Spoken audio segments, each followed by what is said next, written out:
রেখে আসছেন আটা ভাঙার জন্য।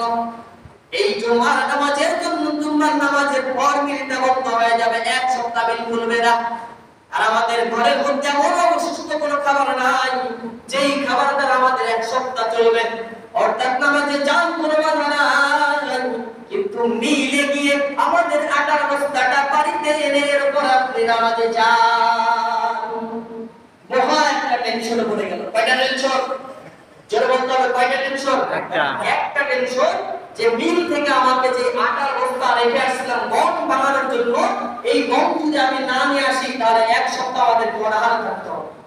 আর বাড়ির মধ্যে এমন কোনো অবশিষ্ট খাবারও নাই যা দ্বারা এক সপ্তাহ চলবে। চিন্তা ফিকির করতেছেন, আমার আয়াতের কথা মনে পড়ে গেল, ইয়া আইয়ুহাল্লাযীনা আমানুস্তাঈনু বিস-সাবরি ওয়াস-সালাহ। চাইতো নামাজ আর ফরজের মাধ্যমে আল্লাহ তাআলা দিলেও খুশি, আল্লাহ তাআলা না দিলেও খুশি।